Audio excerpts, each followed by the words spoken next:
MCX daily research पर आपका स्वागत है फ्रेंड। ये वीडियो रहेगी निफ्टी बैंक निफ्टी के लिए, सेंसेक्स के लिए।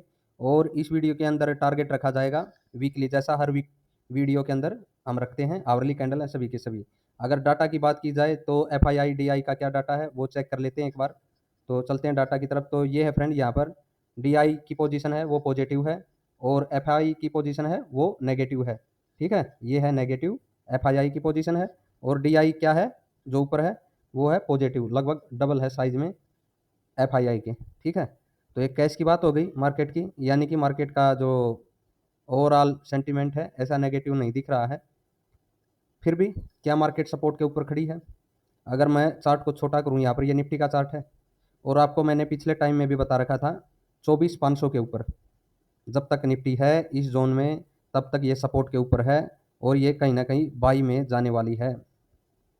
ठीक है, तो जो ये गैप डाउन हुआ था में वार की वजह से, इजराइल ईरान के अंदर जो वार चला हुआ था, क्रूड ऑयल के प्राइस काफ़ी ज़्यादा अपसाइड में पहुंच गए थे और मार्केट हमारी काफ़ी नीचे खुली थी।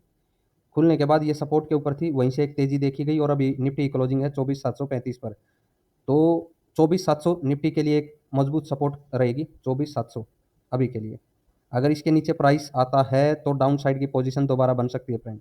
ठीक है, वापिस से इस रेंज में प्राइस गिर सकता है। लेकिन अगर जब तक 24,700 के ऊपर है निफ्टी 50 का प्राइस, सेल साइड में नहीं मानेंगे और बाई साइड की तरफ ही टारगेट लेकर के चलेंगे। टारगेट क्या रह सकते हैं? टारगेट देखिए 24,850 का पहला और 2500 का दूसरा टारगेट है। और ये कंटिन्यू टारगेट वीक में अप साइड में भी आपको जाते हुए नजर आ सकते हैं। जब कब? जब ये 24,700 के ऊपर होल्ड होगा प्राइस। ठीक है फ्रेंड, गैप अप मिले अगर 800 की तरफ मिल जाए, 850 की तरफ, तब भी ये 24,700 की सपोर्ट काम करेगी।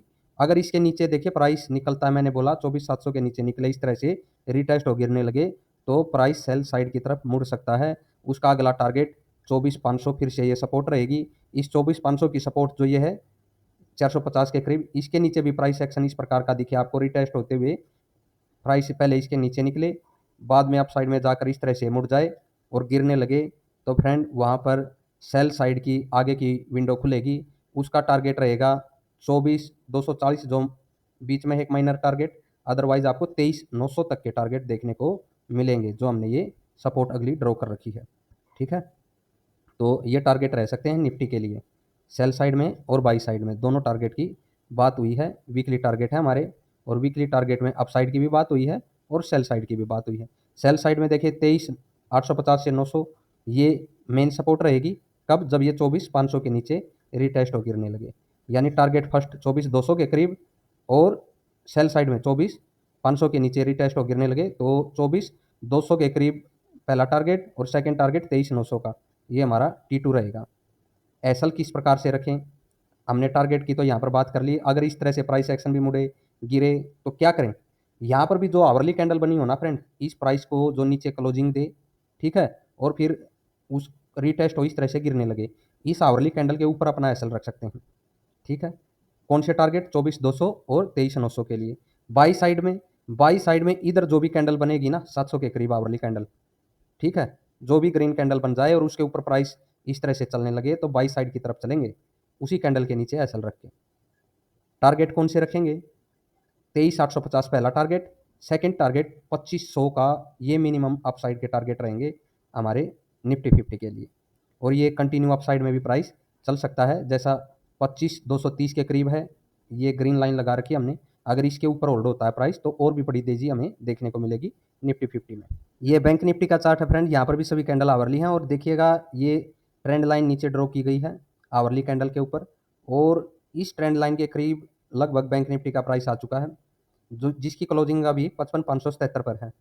देखिए 55,600 के ऊपर से बाई साइड में प्राइस के रहने की उम्मीद है। एसएल कहाँ पर रखें? जो ये रेड कैंडल दिखाई दे रही है इसके नीचे। अगर थोड़ा बहुत इस साइड में आता भी और फिर ऊपर निकलता है, इस कैंडल को ब्रेक नहीं करता है रेड कैंडल को प्राइस, तो बाई साइड में ही मुड़ने के चांस रहेंगे। और 55,600 के ऊपर से अगले टारगेट कौन कौन से हो सकते हैं? 56,100 का ये हमारा पहला टारगेट हो सकता है बाई साइड में, 56,100 की तरफ का पहला टारगेट 55,600 के ऊपर से, जो ये रेड कैंडल आपको दिखाई दे रही है इसके नीचे एसल रखिएगा। और ये ब्रेक हो, रेड कैंडल ब्रेक हो जाए तो सेल साइड में प्राइस के गिरने के चांस है। हालांकि बीच में ये जो ट्रेंड लाइन है इस तरह से जा रही है, ये भी एक बार सपोर्ट का काम करेगी, जैसा निफ्टी 50 में 24,500 की सपोर्ट करेगी, यानी पहली बार प्राइस इधर ही गिर सकता है दोबारा इस लो की तरफ। अगर इसके ट्रेंड लाइन के नीचे भी रिटेस्ट हो गिरने लगे तो अगला टारगेट 53,900 की तरफ रह सकता है बैंक निफ्टी में फ्रेंड। ठीक है, और ये ट्रेंड फिर देखिए इस तरह से कंटिन्यू अप से डाउन साइड होता हुआ कंटिन्यू रह सकता है।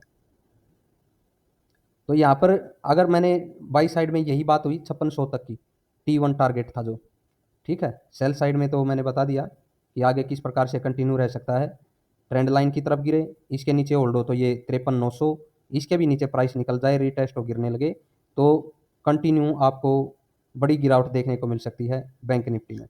ठीक है, यानी कि ओवरऑल पोजीशन या ट्रेंड को कहेंगे जो हमारा भी पॉजिटिव था वो सेल साइड की तरफ मुड़ सकता है। इसके ऊपर है ट्रेंड लाइन या इस लेवल के ऊपर जब तक है, प्राइस इस साइड में आता भी है तो एक बार वापस जाने का प्रयास जरूर करेगा। तो बैंक निफ्टी 5600 के ऊपर अगर होल्ड हो तो क्या करें, अगर यहाँ पर फिर से अगर होल्ड हो जाए तो 57,500 के टारगेट के लिए भी वापस जा सकती है बैंक निफ्टी, इसमें कोई दौरा नहीं है। सेकेंड टारगेट 57,500 की तरफ ही रखेंगे। सेंसेक्स में भी आपको लेवल दिए थे निकालकर पिछले वीक में, उससे पहले भी, कि ये लेवल अपसाइड में ड्रॉ किया था, ये रेजिस्टेंस का काम करेगा, नीचे ये लेवल सपोर्ट का काम करेगा। उसके बाद इस कैंडल का लो भी हमने बताया था कि ये सपोर्ट रहेगी, इस जोन से बाइंग देखने को मिल सकती है इस प्राइस से। अगर ये कैंडल ब्रेक होती है नीचे तो सेल साइड की तरफ मुड़ेगा प्राइस, और अगर ये ब्रेक ना हो तो इस जोन से बाइंग आएगी और वो कहीं ना कहीं अपसाइड में इस रेजिस्टेंस की तरफ जा सकती है। वो बाइंग वहां तक गई फ्रेंड, इस रेजिस्टेंस तक, वहां पर फिर देखिए आपको क्या देखने को मिला है। इन कैंडल को ध्यान से देखना, ठीक है, रेजिस्टेंस के ऊपर बना हुआ है ये चीज, और फिर से प्राइस सीधा नीचे गिर गया इसी सपोर्ट की तरफ। इसी सपोर्ट की तरफ क्यों कह रहा हूं मैं, प्राइस तो देखिए इसके नीचे खुला है, इस कैंडल के लो को भी ब्रेक किया है। तो फ्रेंड देखिए प्राइस नीचे खुल गया, खुलने का मतलब ब्रेक करना नहीं होता। ठीक है, यानी कि इस कैंडल को इसने अभी तक ब्रेक नहीं किया है, मेरा ऐसा मानना है। भले ही ये नीचे खुल गया है, प्राइस खुलने के साथ ये इसके ऊपर होल्ड होता हुआ भी दिखाई दिया है। अगर जैसा मैंने निफ्टी बैंक निफ्टी में समझाया है, ये मानिएगा 8100 के नीचे ही, जो ये लास्ट वाली कैंडल है इसके नीचे से ही सेल साइड में रहने के ज़्यादा चांस रहेंगे सेंसेक्स में, प्राइस वापस गिर सकता है इस तरफ 80,500 की तरफ। ठीक है, अगर ये फ्राइडे का लो भी ब्रेक कर जाए तो कंटिन्यू सेलिंग रह सकती है, अदरवाइज 80,500 की रेंज से दोबारा एक तेजी वापस देखने को भी मिल सकती है। ऐसे ही लेवल मैंने निफ्टी बैंक निफ्टी के लिए भी बताए हैं फ्रेंड, उनको भी इसी तरह से देखना है आपको। ठीक है, अगर डे का लो ब्रेक हो तो सेल साइड कंटिन्यू रहने की उम्मीद फ्राइडे का, अदरवाइज इस रेंज में आकर वापस प्राइस मुड़ सकता है बाई साइड की तरफ। कंटिन्यूएशन कब मानेंगे, देखिए यहाँ पर ग्रीन कैंडल मिल जाए 15 मिनट की, उसका प्राइस ब्रेक हो, बाई साइड की तरफ मुड़ने के पूरा चांस रहेंगे प्राइस के, जो हमें 81,200 की तरफ का टारगेट देगा। उसके ऊपर होल्ड होता है तो कंटिन्यू में बाई साइड में रेंज देखने को मिलेगी। अगर नीचे प्राइस न खुले या फ्लैट न खुले तब क्या करें, फिर हमें फ्लैट या थोड़ा बहुत गैप अप मिल सकता है प्राइस, उस रेंज में देखिए नीचे ये सपोर्ट काम करना जरूरी है बाइंग के लिए, जो 8100 की सपोर्ट है, इस सपोर्ट के ऊपर प्राइस का रुकना जरूरी है।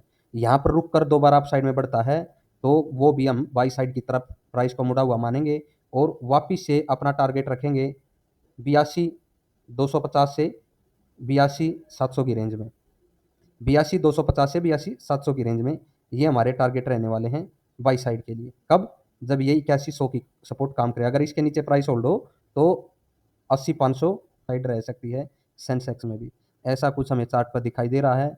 बाकी अपने हिसाब से ट्रेड कीजिएगा फ्रेंड, अपने रिस्क मैनेजमेंट के साथ, उसके लिए हमारा चैनल जिम्मेवार नहीं रहेगा।